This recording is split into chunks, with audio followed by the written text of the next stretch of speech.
هي زوجتي عنوانها عنواني، وحبيبتي بستانها بستاني.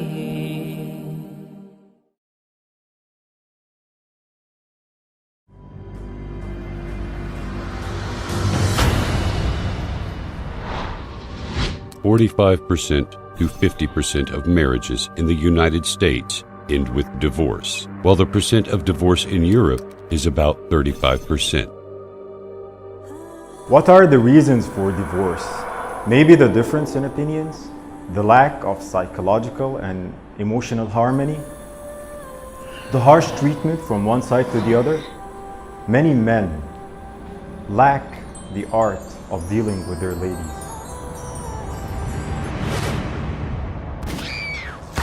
70% of women who were killed in the United States were murdered by their husbands or boyfriends. Before the messenger Muhammad, peace be upon him, was sent, the woman, the wife, was not really that much appreciated in different societies. Here, she was burned to death with her dead husband, and there she was locked in a grave.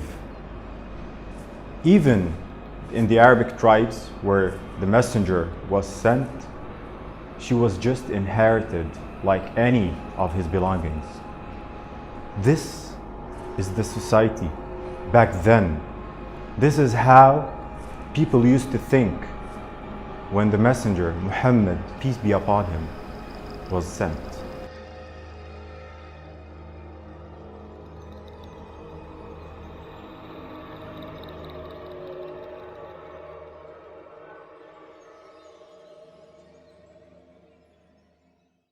Nowadays, the man who opens the door for his lady is considered as a gentle, delicate, and civilized man. He's so much appreciated by the society and by everyone around him. Back then, 15 centuries ago, this was shameful. It was shameful to respect your wife. It shows that you're not a man. Back then, Prophet Muhammad, peace be upon him, used to lean down on the ground and put his knees for his wife to step on and get on the horse. Imagine, he's decades, centuries, what I say millenniums ahead in human civilization and respect to women and ladies' rights. 20% of pregnant women in the world are subject to violence from their husbands or relatives. 70% of them cannot run away because of their children or lack of income. This madness needs one thing. It needs the teachings of Muhammad. Sayyida Aisha, the Prophet's wife, narrated that one time some of his companions played with the sticks in the masjid. And she wanted to watch, so he put his hands for her to lean her head on and watch. She said, I attended to keep watching for longer and longer, just to see when will he get bored, when will he get tired and remove his hand. And she said, actually, I lost the interest in watching and he was still there for me.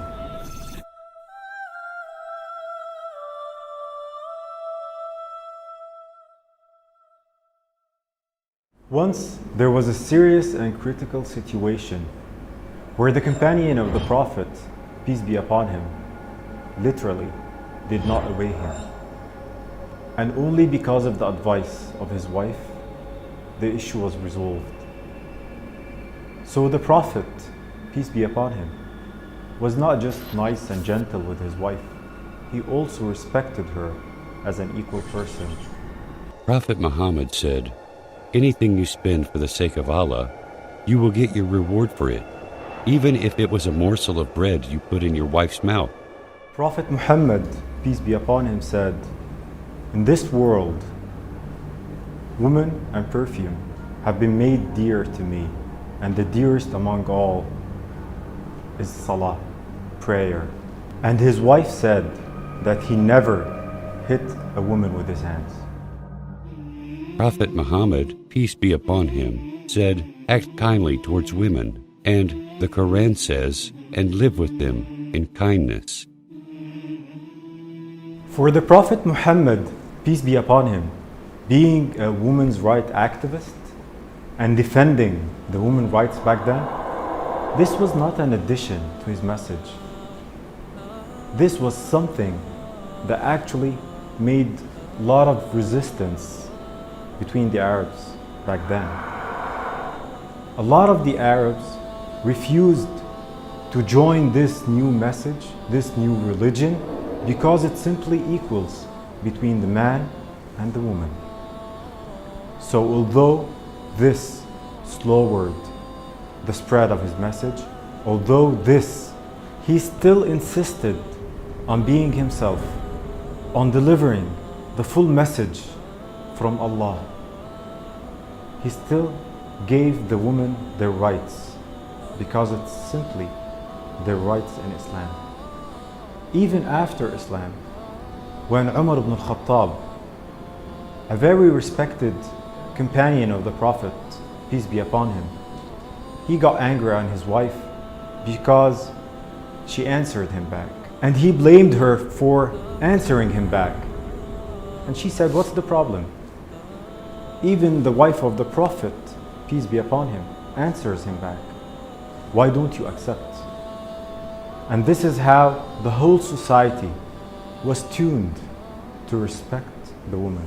The Quran addresses men about women and says, and do not make difficulties for them in order to take back part of what you gave them. And the Prophet says, you are obliged to support and provide them, your wives, with clothing kindly.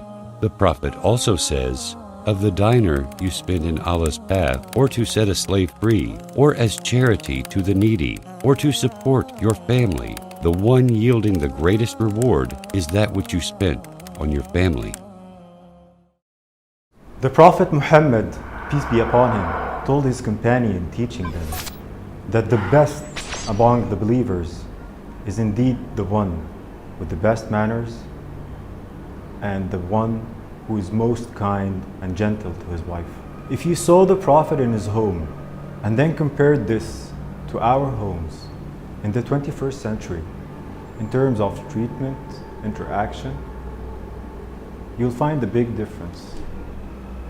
The Prophet, peace be upon him, used to fix his sandals, used to sew his cloth, and used to help his wife in the normal and daily home activities. Who does this nowadays? Prophet Muhammad said, fear Allah in respect of women. You took them with the permission from Allah. He also said to his companions, indeed, women are the counterparts of men. Only a noble person would be kind to them, and only a mean person would insult them. Let's imagine a man, a leader, with his army, and then he would ask this army to go ahead and would take his wife and ask her to race, and actually she will win.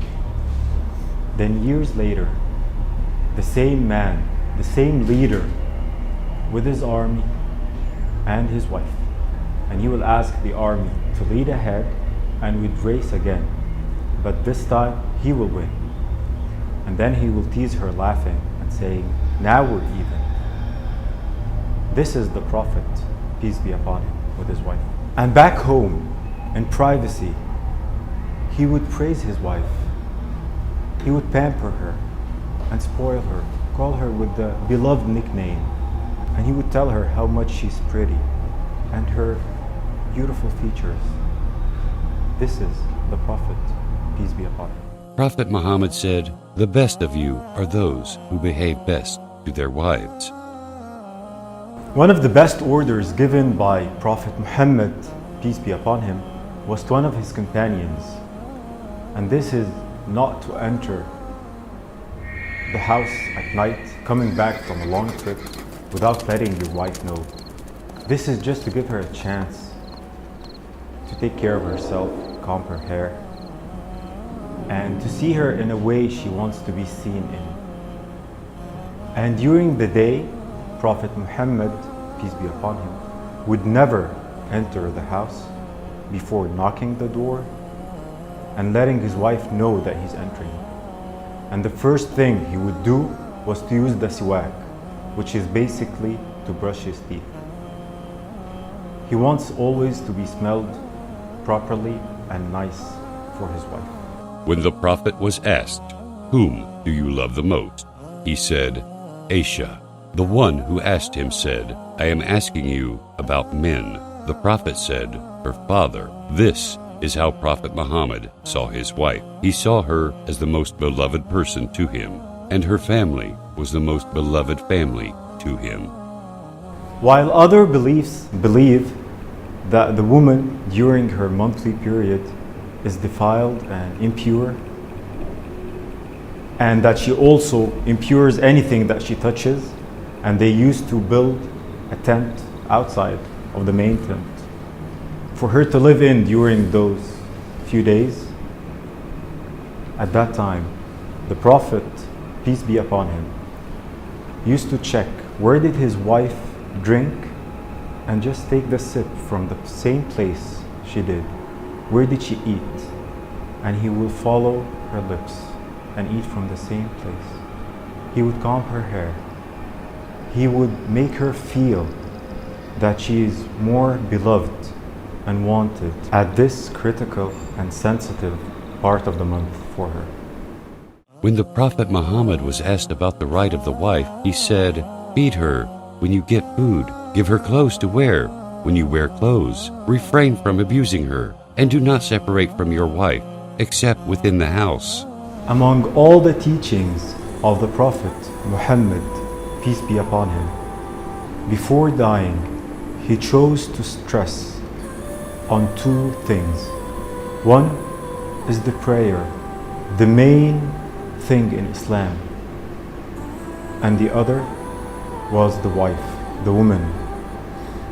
He said, "Act to them kindly." These are the two main things Prophet Muhammad, peace be upon him, chose to stress on before dying. استوصوا بالنساء خيرا.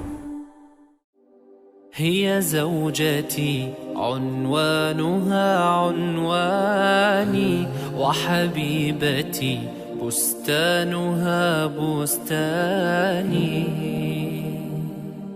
ورفيقة العمر الذي أيامه في بيتها أزكى من الريحان. هي أم أبنائي وروضة مهجتي، وشريكتي في الفرح والأحزان. هي من إذا مل الفؤاد رأيتها زهرا جديدا يانع الألوان.